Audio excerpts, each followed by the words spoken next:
معظم حاضرین بزم السلام علیکم ورحمۃ اللہ وبرکاتہ۔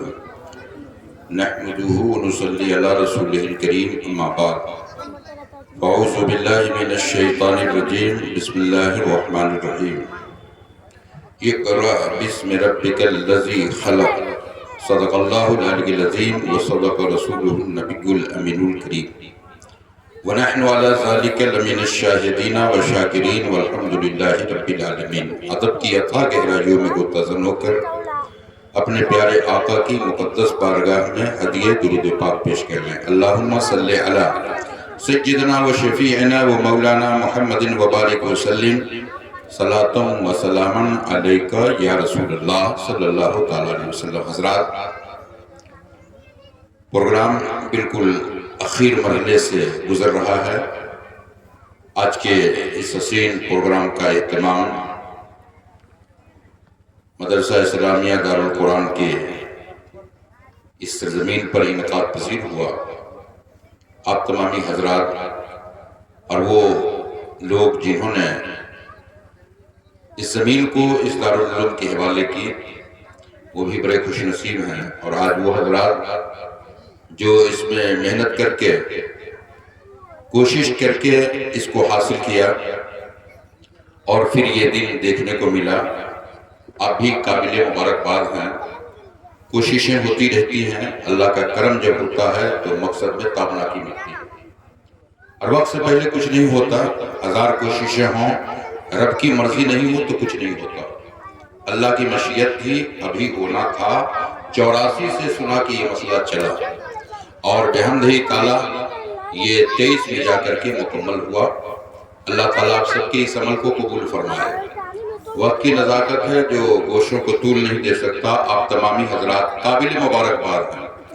قوم سماج کا ہر فرد، چاہے 1 روپیہ سے اس کا تعاون کرنے والا ہو یا 1 کروڑ سے تعاون کرنے والا ہو، سب دین اور دین کی محبت میں خرچ کرتا ہے۔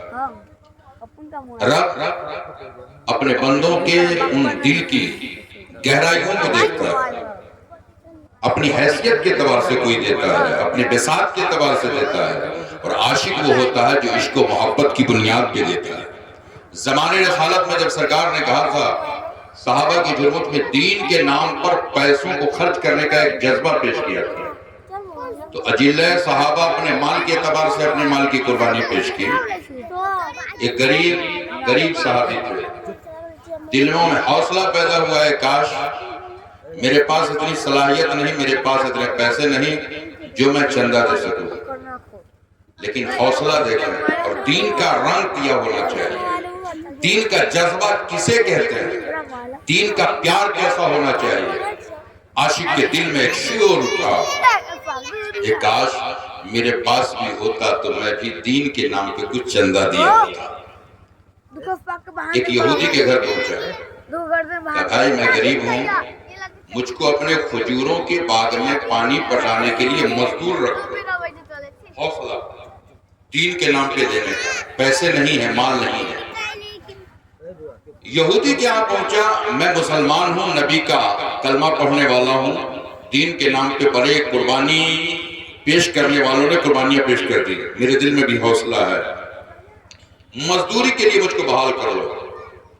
دن بھر مزدوری کیا، شام میں جو مزدوری ملی، جو پیسے ملے، وہ غریب مزدور اپنی دن بھر کی مزدوری لے کر مصطفیٰ کی بارگاہ میں آیا۔ سرکار نے پوچھا کہاں سے لائے ہو؟ کہا یا رسول اللہ میرے پاس تو موجود نہیں تھا، یہودی کے کھجور کے باغیچے میں نے دن بھر پانی پٹایا، جو یہ پیسہ ملا ہے مزدوری کا، میں نے دین کے نام پہ یہ چندہ دیا ہے۔ اللہ کے رسول نے فرمایا جتنے مال رکھے سب سے اوپر اس غریب کا مال رکھ دو، اس لیے کہ سب اپنے دولت کے اعتبار سے دیا ہے، اس غریب نے عشق مصطفیٰ میں ٹوٹ کر دیا ہے۔ سب کے دینے کا معیار الگ ہے، سب کے سوچنے کا خیال الگ ہے۔ اللہ تعالیٰ ہر کے حوصلہ کو بلند عطا فرمائے، اور بڑے خوش نصیب ہیں جو ابھی اس میں تعاون کر کے حصہ لے کر اسے ایک مدرسے کی شکل دینا چاہ رہے ہیں۔ اللہ سے دعا کیجئے کہ یہ ایک مکتب نہ رہے، ایک دن ایک درسگاہ کی حیثیت ہو، دارالعلوم بنے، جامعہ بنے، اور اس سے بچے بچیاں پڑھ کر اپنی زندگی کو آراستہ کریں۔ بچے یا بچیاں علم حاصل کریں گے تو وہ علم حاصل کر کے اپنی زندگی کو تو سنوارتے ہی ہیں، اپنی زندگی کو کامیاب بناتے ہیں۔ اگر وہ پڑھے لکھے ہوں تو ان کے سلب سے، ان کی نسلوں سے جو بچے دنیا میں آتے ہیں وہ اپنے علم کی بنیاد پر ان کو بھی آراستہ کرتے ہیں، ان کے بھی فیوچر کو کامیاب بناتے ہیں۔ تو یہ ادارہ ایک مدرسے اور مکتب کی صورت نہ ہو، بلکہ ایک دن یہ اور بھی ترقی کی منزلیں حاصل کرے۔ حضرات، علم سیکھنا آج کے اس دور میں سب سے اہم چیز ہے، اور ضرورت ہے کہ ہر بچہ، ہر قوم کا فرد بشر، لڑکا ہو یا لڑکی، وہ علم سے آراستہ ہو۔ آج بے شمار اختلافات اور اسلام پہ انگشت نمایاں ہوتی ہے۔ آج ہم سے جیسے کم پڑھے لکھے لوگوں کے سامنے اسلام کے تعلق سے اگر چند سوالات قائم کر دیے جائیں تو ہم کتنے پڑھے لکھے ہیں جو اس کا کار کر سکتے ہیں، ان سے جواب دے سکتے ہیں، لیکن جواب کیا ہوگا؟ دولت سے جواب نہیں ہوگا، جائیداد سے جواب نہیں ہوگا، سوال کا جواب علم سے ہوگا۔ شیخ سعدی جیسے بزرگ اپنی کتاب میں لکھتے ہیں، پے علم چوں شمع باید گداخت، پے علم چوں شمع باید گداخت، کہ بے علم نہ تمام خدا را شناخت۔ علم کے واسطے موم کی طرح پگھلنا چاہیے، اس لیے کہ بغیر علم کے انسان خدا کو بھی نہیں پہچان سکتا۔ یہ چاہے کہ ہم کیسے سمجھیں گے کہ ہمارا دین کیا ہے، ہمارا مذہب کیا ہے، ہماری شریعت کیا ہے، ہمارا قانون کیا ہے، ہمارا ضابطہ کیا ہے، سمجھنے کے لیے علم کی ضرورت ہے۔ اور علم کا کارخانہ کون ہے؟ یہی مدرسہ ہے۔ علمی فیکٹری یہی درسگاہ ہوا کرتی ہے، جس میں قال اللہ قال رسول کی صدائیں پیش کی جاتی ہے، جہاں پہ قرآن اور حدیث کی تعلیم دیے جاتے ہیں، وہی کارخانہ، وہی فیکٹری کہلاتی ہے۔ حافظ ملت فرماتے تھے، مسجد بنانا کارِ ثواب ہے، مسجد بنانا ثواب کا کام ہے، مسافر خانہ بنانا ثواب کا کام ہے، راستے کا قیام عمل میں لانا یہ ثواب کا کام ہے، اور مدرسہ بنانا یہ ثواب کا کارخانہ ہے۔ مدرسہ بنانا یہ ثواب کا کارخانہ ہے۔ گویا مدرسے رہیں گے تو مسجد کا امام ملے گا، مدرسے ہوں گے تو دارالفتہ کا مفتی نکل کے آئے گا، مدرسے ہوں گے تو شاعر نظر آئیں گے، مدرسے ہوں گے تو نعت خواں آئیں گے، مدرسے ہوں گے تو حافظ ہوں گے، مدرسے ہوں گے تو قاری ہوں گے، مدرسے ہوں گے تو فاضل ہوں گے، مدرسے ہوں گے تو دین کا سپہ سالار بنتا نظر آئے گا۔ مدرسہ رہے گا تو دنیا بھی آباد ہوگی، ہم سب کا عقبہ بھی تابناک ہو جائے گا۔ اس لیے حضرات، ضرورت ہے مدرسے کو قیام کی۔ ایک اہم سوال، علم کی ضرورت کتنی ہے؟ علم سیکھنا کتنا اہم ہے؟ حضور فرماتے ہیں، طلب العلم فریضۃ علی کل مسلم و مسلمہ۔ علم دین کا سیکھنا آیا مرد ہو یا عورت، دونوں پہ ضروری ہے، دونوں پہ ضروری ہے۔ اس لیے بچیوں کو بھی پڑھانا ضروری ہے، بچوں کو بھی پڑھانا ضروری ہے۔ آج یہ اتنی زبردست آندھی اور طوفان چل رہی ہے کہ جس میں بے شمار خرافات ہو رہے ہیں، ان خرافات کو کنٹرول کرنے کے لیے بھی ضرورت ہے اس دور میں مدرسوں کا قیام عمل میں لانا۔ سماج کے اندر، معاشرے کے اندر، محلے کے اندر بچوں کی تعلیم کے ساتھ بچیوں کی بھی تعلیم کا اہتمام ہو، کہ بچیاں بھی قرآن پڑھیں، بچیاں بھی حدیث پڑھیں، بچیاں بھی فقہ پڑھیں، اس کے سینے میں بھی اللہ کا خوف سما جائے، اس کے سینے میں بھی دین کا پیار آ جائے، اس کو بھی معلوم ہو جائے کہ دین کسے کہتے ہیں، دین پہ قائم کیسے رہنا چاہیے۔ اسی دین کو بچانے کے لیے نہ جانے کتنی قربانیاں پیش کی گئی ہے، جس قدر لہو کو پیش کیا گیا ہے، تب جا کر کے یہ دین ہم تک پہنچا ہے۔ اس لیے بچی کو بھی جاننا ضروری ہے۔ آج انگلش کی تعلیم کے لیے لوگ اپنی بچیوں کا اہتمام تو کر لیتے ہیں، لیکن آج سماج میں بچیوں کو پڑھانے کے لیے لوگوں کو فکر نہیں ہوتی۔ کون سی چیز؟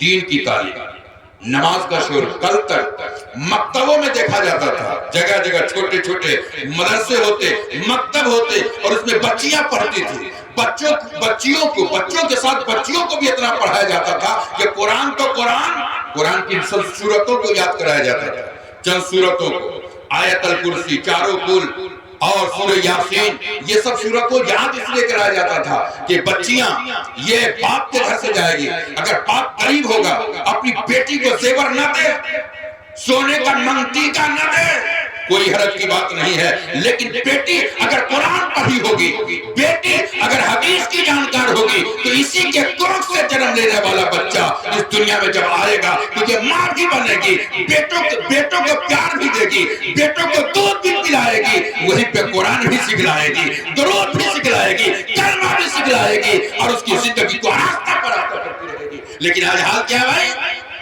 کوچنگ جانے کے لیے بچی 10 کلومیٹر جا سکتی ہے, مظفر پور جا سکتی ہے, لیکن گاؤں سماج کے مکتب میں اپنی بچیوں کو ہم قرآن نہیں پڑھاتے. یہ آج کے مسلم معاشرے کا حال یہ ہے, یہ ہمارے سماج کا حال یہ ہے. اللہ تعالیٰ ہمیں سمجھنے کی توفیق دے, ہمارے ذہن و فکر کو بدلنے کی توفیق دے. شاعر کہتا ہے بدل دو وقت کو اب پروانوں خدا کے لیے, بدل دو وقت کو اب پروانوں خدا کے لیے, چراغ بن کے جلو بزم مصطفیٰ کے لیے. علم کی ضرورت ہے, کتنی اہم ضرورت ہے آج کی دنیا میں, اور اہم ضرورت ہے علم کی. آج تو ہم اتنے پیچھے چلے آئے کہ بہت کم لوگ ہیں جن کو پتا ہے کہ نماز میں کتنے فرض ہیں, کتنے فرائض ہیں, کتنے واجبات ہیں, اور نماز پڑھنے سے پہلے شرائط نماز کیا ہے بھائی, کون کون سی چیزیں اس سے پہلے ضروری ہے. کتنے لوگوں کی اس کی بات پاک اور ناپاک, پاک اور ناپاک. ہم تو اتنے نیچے سطح پہ چلے آئے, ہم کو پاکی اور ناپاکی کی تمیز نہیں ہے کہ مومن کو کیا رہنا چاہیے, مومن کا معیار کیا ہونا چاہیے. آج ہمارے ذہن و فکر کے اندر بزرگوں کی محبت تو ہے, لیکن بزرگوں کا کردار کھو چکا, بزرگوں کا اعتماد کھو چکا, بزرگوں کے نقشے ختم ہو گئے. ہمیں احساس بھی نہیں ہوتا کہ آخر بزرگوں نے کون سا کام کیا تھا. ایک بات کہوں, پیروں کے پیر, پیروں کے پیر, پیر ہونا اور ہے اور پیروں کا پیر ہونا یہ اور ہے. پیر تو قیامت تک ہوں گے, لیکن پیروں کا پیر اب قیامت تک نہیں ہو سکتا. پیروں کا پیر اگر کوئی بنا تو اسے غوث اعظم کہتے ہیں. سرکار غوث اعظم کی تاریخ ہے, کڑاکے کی سردی, رات کے سناٹے میں ایک رات میں 17 مرتبہ انہیں غسل کی ضرورت ہوئی. کتنی مرتبہ؟ 17 مرتبہ. اور 17 مرتبہ غسل کی ضرورت ہوئی غوث اعظم کو. لیکن غوث اعظم ایک لمحہ کے لیے بھی اس حالت میں اپنے بستر پر لیٹنا پسند نہیں کیا. کڑاکے کی سردی. آج لوگ کہہ رہے ہیں کہ میں جمعہ میں نہیں آیا اس لیے کہ میں غسل نہیں کر پایا.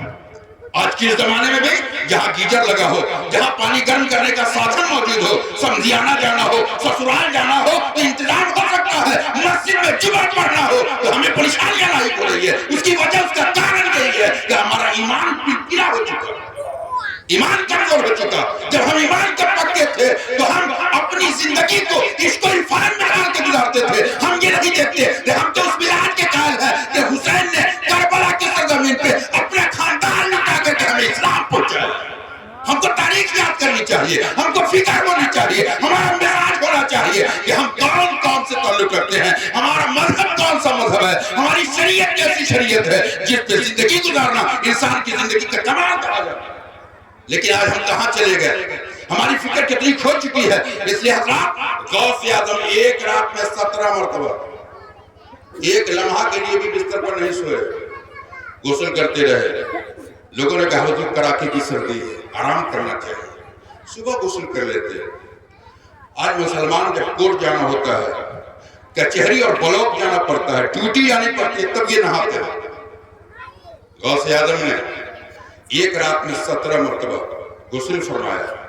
لوگوں نے پوچھا حضرت کڑاکے کی سردی جسم پہ اس کا اثر پڑے گا. غوث اعظم کا جواب سنا.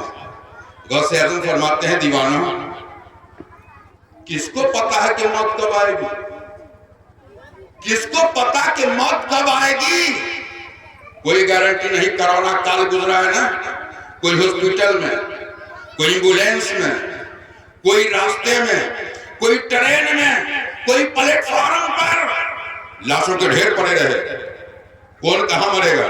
وارے غوث اعظم پیروں کے پیر ہے تو مزاج بھی کتنا اعلیٰ ہے, ذہن بھی کتنا اونچا ہے, خیال بھی کتنا بلند ہے. ہمارا بھی خیال تو غوث اعظم کا غلام بن کر کے بدلنے کی ضرورت ہے, اپنے کردار کو بدلنے کی ضرورت ہے. غوث اعظم نے کہا نہ جانے موت کس وقت آئے گی تجھے پتا نہیں. عبد القادر کو یہ کب گوارا ہوگا کہ جسم ناپاک ہو, سویا ہو, موت کا فرشتہ پہنچ جائے, موت کا فرشتہ پہنچ جائے. اس لیے میں ایک سیکنڈ کے لیے بھی اس ناپاکی کی حالت میں بستر پر لیٹنا پسند نہیں کرتا ہوں, اس لیے کہ ناپاک رہوں, کہیں اسی حال میں میرے جسم سے روح نہ نکل جائے.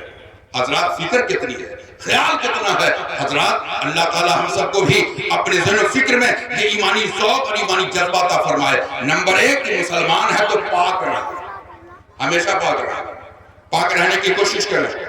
جسم بھی پاک رکھیں، بدن بھی پاک رکھیں، کپڑا بھی پاک رکھیں، دل بھی پاک رکھیں. ایک بدن کا پاک ہونا، کپڑے کا پاک، اور سب سے اہم چیز کیا ہے؟ دل. یہ دل ظاہر میں نہیں ہوتا ہے، یہ دل باطن حصہ ہے. جیسے کپڑا گندا ہو جائے تو اس کو صاف کر لیجئے گا، بدن پہ نہائیے تو صاف ہو جائے گا. جتنا بھی سات سمندر سے نہا کے آئیے تو دل پاک نہیں ہوگا، دل پاک نہیں ہوگا. اور نبی فرماتے ہیں جب تک دل پاک نہیں ہوگا کچھ پاک نہیں ہوگا. سب سے پہلے دل کا ٹھیک ہونا ضروری ہے. نبی فرماتے ہیں اللہ تعالیٰ نہ کسی کا کپڑا دیکھتا ہے، نہ کسی کا بدن دیکھتا ہے، نہ لباس و پوشاک دیکھتا ہے، یہ اللہ تو بندے کا دل دیکھتا ہے. اور نبی فرماتے ہیں ان فی الجسد مضغہ، بلا شبہ انسان کے جسم میں گوشت کا لتھڑا ہے، گوشت کا لتھڑا. جب وہ ٹھیک رہتا ہے تو پورا بدن ٹھیک رہتا ہے، اور جب وہ بگڑ جاتا ہے تو پورا وجود اس کا بگڑ جاتا ہے. دل کے بگاڑ سے ہی بگڑتا ہے آدمی. جس نے اسے سوار لیا وہ خود سور گیا. اس لیے دل کا بھی ٹھیک ہونا انسان کا ضروری ہے. جب دل ٹھیک ہوتا ہے تو اللہ کی بارگاہ میں سجدہ کرتا ہے، اس کے سجدے مکمل نہیں ہوتے، اللہ اس کی دعاؤں کو قبول فرما لیتا ہے. اس لیے دل بھی ٹھیک رکھیے، خیال بھی ٹھیک رکھیے، ذہن و فکر بھی ٹھیک رکھیے، پاک رہیے. ایک جگہ نکاح پڑھانے کا موقع ملا، جب ایک نکاح پڑھانے کی مجلس میں گئے، ایک شخص کو کہا فلانے صاحب کا گواہ میں نام لکھ لیجیے. تو بیچارہ وہیں پہ ہاتھ جوڑ کے بھیا ہم نہائے نہیں. کیسا مسلمان ہے بھائی، کیسا مسلمان ہے؟ وہ کہتا گواہ کا جب ہے کہ گواہ میں ان کا نام لکھ دیا، ہم نہ نہائے ہیں، ہمارا نام نہ کیجیے. یہ حال ہے مسلمان کا. کیا حال ہوگا ہمارا؟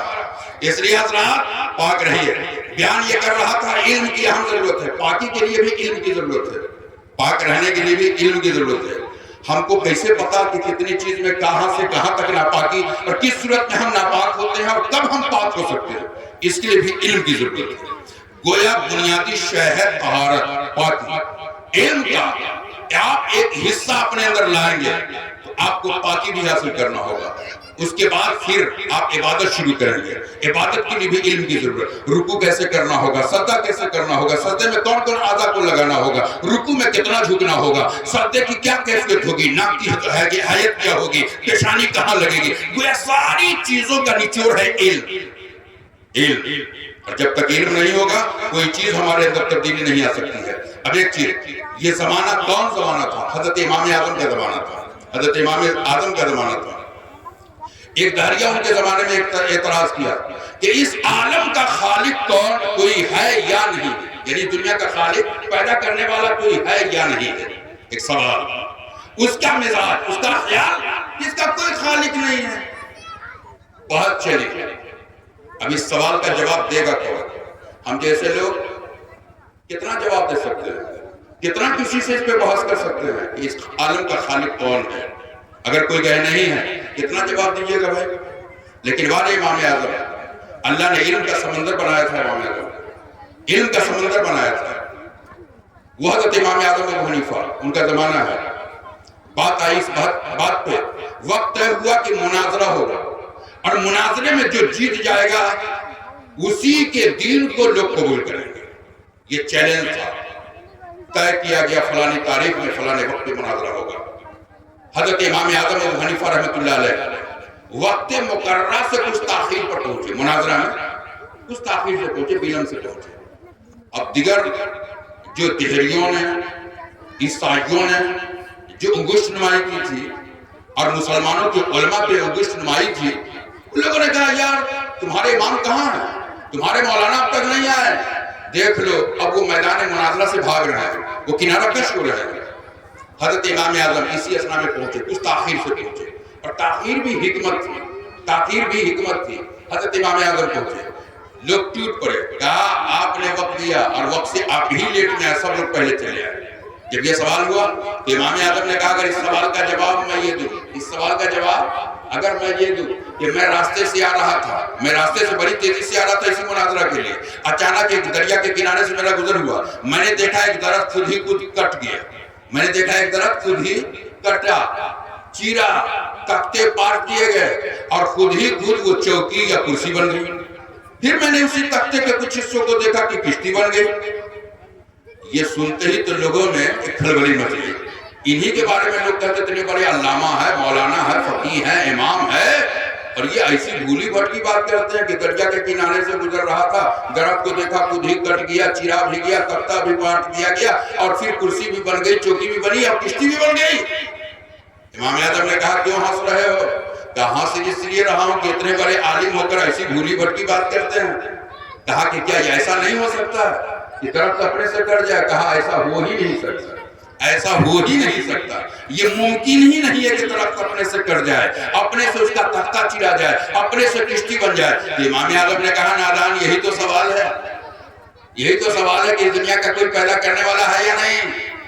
جب درخت اپنے آپ کٹ نہیں سکتا، لکڑیاں چرا نہیں سکتی، کشتیاں اپنے آپ بن نہیں سکتی، تو اتنی بڑی پوری کائنات، اتنی بڑی سنسار، اتنے بڑے کائنات کی مخلوقات، یہ چاند سورج، بحر و بر، خشک و تر، بغیر کسی کے پیدا ہوئے، بغیر کسی کے بنائے، یہ کیسے بن سکتا ہے؟ جب ایک درخت نہیں اپنے آپ کر سکتا ہے تو اتنی لمبی دنیا اپنے آپ کیسے بن سکتی ہے؟ جس نے اس دنیا کو بنایا ہے اسی بنانے والے کا نام ہے پروردگار، اسی بنانے والے کا نام ہے اللہ۔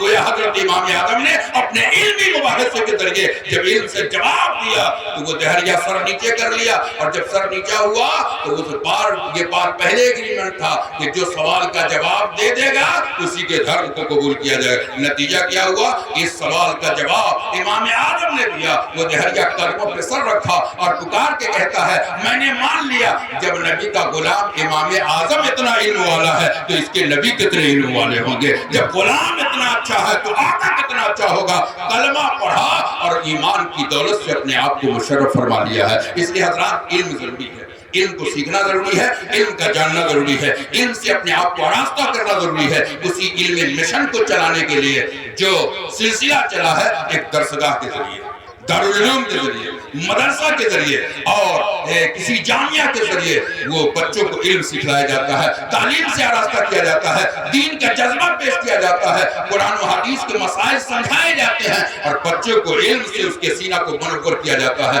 تو اسی چیز کو قائم رکھنے کے لیے ایک مدرسے کا عمل میں، ایک مدرسے کی صورت عمل میں لایا گیا ہے۔ اللہ تعالیٰ سبوں کے دل میں اس کی محبت، اس کا جذبہ، اس کو خلوص عطا فرمائے کہ اسے اور بھی ترقی کی منزل کو لے جائیں۔ بڑے خوش نصیب ہیں آپ تمامی حضرات، اور خصوصیت کے ساتھ آپ تمام لوگوں کی قیادت کرتے ہوئے گرامی بابکار عالی جناب الحاج محمد تسلیم الدین انصاری صاحب جو اپنی مکمل قیادت کر کے آپ تمامی سماج کو حاضر کر کے ایک دوسرے سے کندھا ملا کر اس مشن کو آگے کی طرف بڑھانے کی کوشش کر رہے ہیں، جبکہ یہ اتنے متحرک ہیں کہ ان کے سائے میں نہ جانے کتنے مدارس ہیں جن کی یہ خود تعاون کرتے ہیں اور مدد کرتے ہیں بحمدہ تعالیٰ۔ یہ ان کا آبائی وطن ہے جو انہوں نے اپنی محنت کر کے اور اپنا ایک خیال اور اپنا ایک ذہن رکھ کر کے تمام سماج کو اکٹھا کر کے اپنا ایک مزاج رکھا، اور پھر آپ لوگوں نے مزاج سے مزاج ملایا، خیال سے خیال ملایا ہے، دل سے دل ملایا ہے۔ اللہ کرے کہ سب کا دل ایک دوسرے سے ایسے ہی ملتا رہے، بات بنتی رہے اور کامیابی کی منزل ہوتی رہے۔